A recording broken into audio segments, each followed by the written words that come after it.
Tenho 81 anos e vivo sozinho num apartamento em Copacabana. Meus pais se foram há mais de 20 anos, e hoje eu daria tudo, absolutamente tudo, para vê-los mais uma vez. Nem que fosse por 5 minutos, só para dizer as coisas que nunca disse. Só para a brocalose de verdade, mas não dá mais. E essa é a dor que me acompanha todos os dias quando acordo e quando deito. Se você ainda tem seus pais vivos, pare agora o que está fazendo e preste atenção no que vou te contar. Porque eu também achava que tinha tempo. Eu também achava que sempre haveria uma próxima vez. E quando percebi que não havia, já era tarde demais. Eu não vim aqui para dar lição de moral. Vim porque aprendi do jeito mais duro possível. E se eu puder evitar que você cometa os mesmos erros que eu, esse vídeo já terá valido a pena. O tempo não volta. Os pais não voltam. E a culpa que fica é uma pedra que você carrega até o último dia da sua vida. Meu pai era motorista de ônibus. Saía de casa às 4 da manhã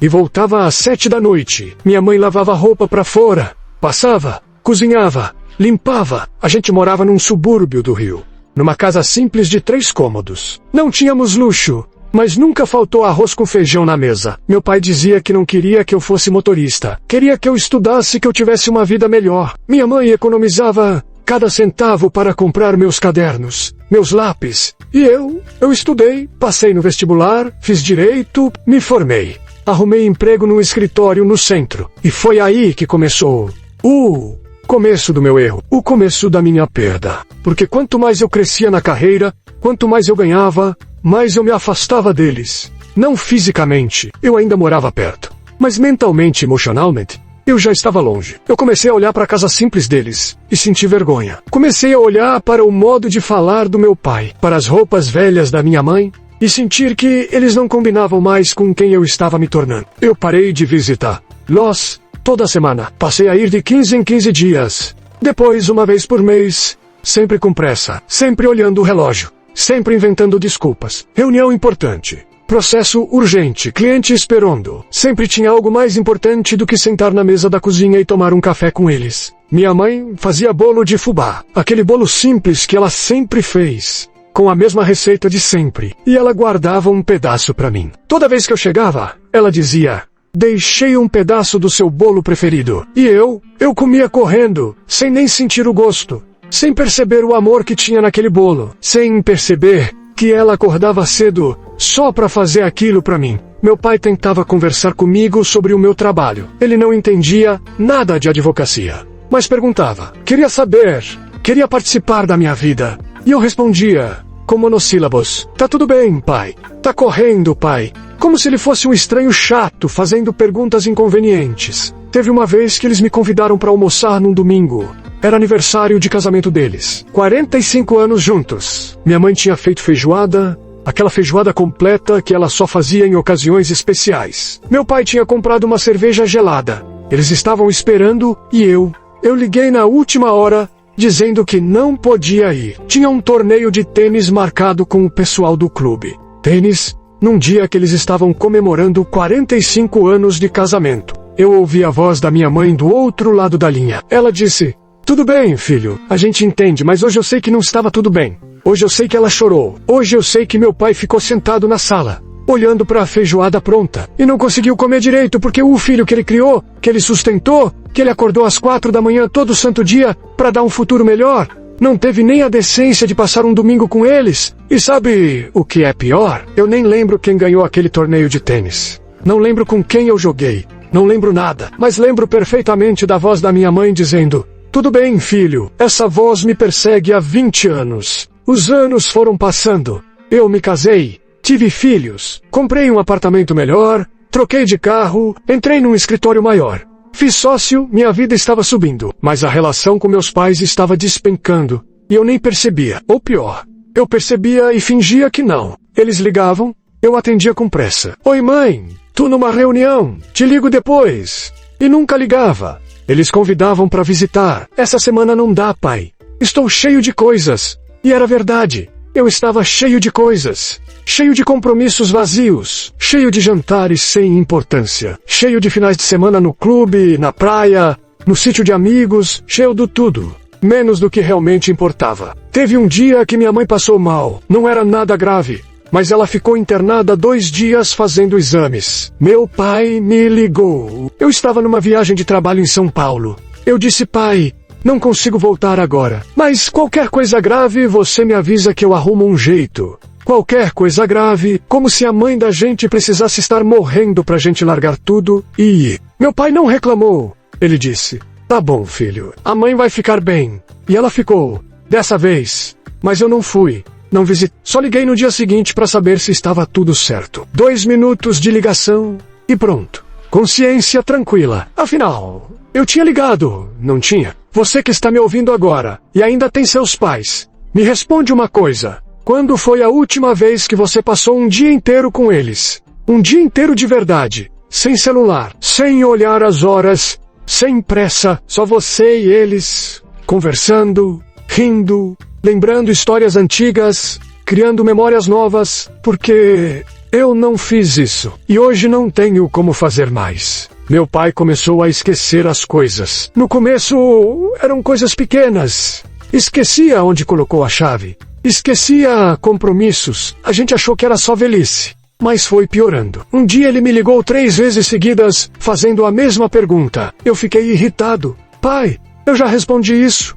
Irritado. Com um homem que estava perdendo a memória. Com um homem que me ensinou a andar de bicicleta. Que me levava no colo quando eu era pequeno. Que trabalhou a vida inteira para que eu tivesse oportunidades que ele nunca teve. Foi Alzheimer, o médico confirmou. Minha mãe ficou desesperada. Ligou para mim chorando. E eu disse que ia ajudar, mas ajudar no meu tempo. Ajudar quando eu pudesse, como se existisse tempo certo para cuidar do seu pai doente. Coloquei uma cuidadora. Paguei os remédios. Achei que estava fazendo minha parte. Mas presença, companhia, segurar a mão dele, isso eu não dei. Porque eu estava ocupado. Sempre. Ocupado. Meu pai foi se apagando. Devagar. Como uma vela que vai ficando sem pavio. Teve um dia que fui visitá-los. Já fazia meses que eu não ia. Meu pai estava sentado na cadeira de balanço que ele sempre gostou. Olhando para o nada. Quando me viu, sorriu. Mas não sabia quem eu era. Ele olhou para mim como se olha para um conhecido distante. Não como pai olha para filho. Minha mãe chorava todo dia. Não só pela doença dele, mas pela solidão dela. Porque ela estava vivendo aquilo sozinha. O marido dela estava ali, mas não estava. E o filho dela, que podia estar junto, que podia segurar a barra com ela, estava ausente. Presente em espírito, como eu gostava de dizer, mas ausente na prática. Meu pai morreu numa terça-feira de manhã. Eu estava numa audiência. Meu celular tocou. Era minha mãe Una ao atende, porque estava trabalhando. Meia hora depois, a cuidadora ligou. Foi ela quem me deu a notícia. Não foi minha mãe. Foi a cuidadora, porque quando minha mãe ligou, Yunao, atende. Quando cheguei no hospital, ele já tinha partido. Eu não consegui me despedir. Não consegui segurar a mão dele. Não consegui dizer que o amava. Não consegui pedir perdão por tudo que não fiz, por tudo que não disse, por tudo que deixei de ser. E aí bateu como um soco no estômago, como um caminhão em alta velocidade. A consciência de que eu tinha desperdiçado anos que não voltam. Chances que não se repetem. Momentos que se foram para sempre. No velório, eu olhei para aquele caixão e quis gritar. Chris, sou cá. A parede quis voltar no tempo. Mas não dá. A vida não tem controle.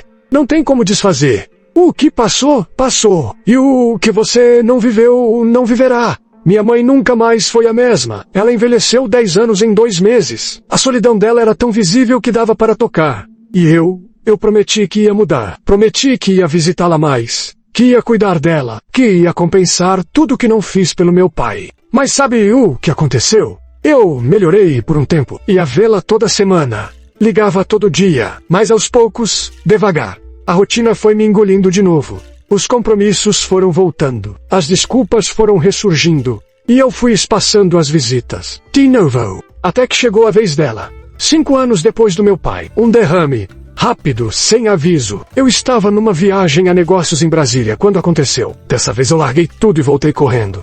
Mas quando cheguei, ela também já tinha partido. 2 vezes. 2 vezes eu não consegui me despedir. 2 vezes eu não estava lá quando eles mais precisavam. 2 vezes a vida me deu um tapa na cara e disse: acabou. Não tem mais chance. Hoje, com 81 anos, eu vivo sozinho. Meus filhos estão ocupados. Exatamente como eu estive. Eles ligam de vez em quando. Visitam raramente. sempre com pressa, sempre com desculpas. E eu entendo, porque eu fiz a mesma coisa. Eu ensinei isso para eles. Eu mostrei que pai e mãe podem esperar, que família fica para depois, que carreira vem primeiro. E agora eu colho o que plantei. A solidão que eu impus aos meus pais, agora é minha. A distância que eu criei agora me separa dos meus filhos. E dói. Dói de uma forma que não tem remédio, não tem cura. Só resta aceitar. Mas você que está me ouvindo ainda tem chance. Você ainda pode mudar. Você ainda tem tempo. Seus pais ainda estão vivos.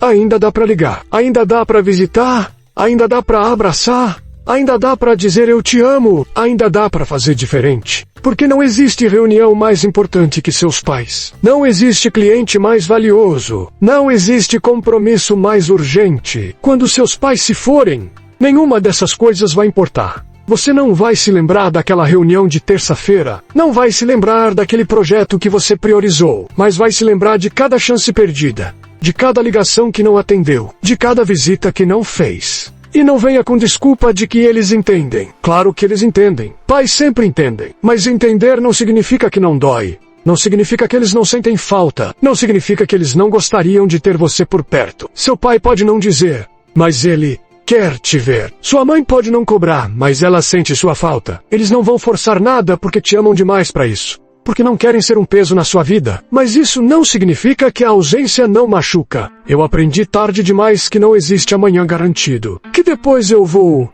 É uma mentira que a gente conta pra própria consciência. Que o tempo passa rápido demais. E quando você percebe, eles não estão mais aqui. E aí você fica com essa dor, esse arrependimento que não passa. Eu daria tudo para voltar no tempo e aceitar aquele convite de almoço. Eu daria tudo para sentar na cozinha deles e comer aquele bolo de fubá com calma. Eu daria tudo para conversar com meu pai sobre nada, só para ouvir a voz dele. Eu daria tudo para abraçar minha mãe e dizer que ela era a pessoa mais importante da minha vida. Mas não dá. E essa é a pior sensação do mundo. Saber que você teve a chance e desperdiçou. Então, por favor, não cometa o meu erro. Não espere eles ficarem doentes. Não espere o pior acontecer. Não espere sentir falta para valorizar. Valorize agora, enquanto dá tempo. Enquanto eles ainda estão aqui. Liga para seus pais hoje, não amanhã. Hoje. Marca uma visita essa semana. Passa um domingo com eles. Sem celular, sem pressa.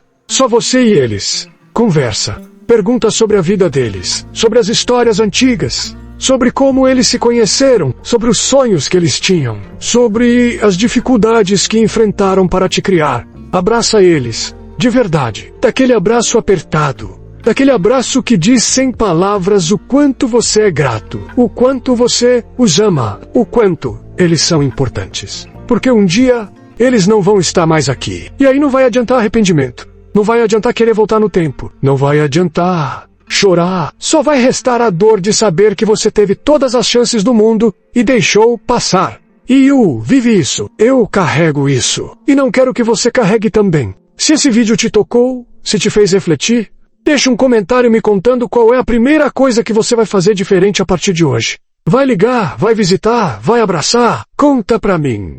E se você conhece alguém que precisa ouvir isso, compartilhe esse vídeo, porque talvez você salve essa pessoa de viver o arrependimento que eu vivo. E se você quer continuar ouvindo verdades que ninguém tem coragem de falar, se inscreve no canal. Porque eu vou continuar contando as coisas que aprendi do jeito mais difícil, para que você não precise aprender assim também. Tenho 81 anos. E se eu pudesse voltar no tempo, eu largaria tudo para estar com meus pais. Mas eu não posso. Você pode. Não desperdice essa chance.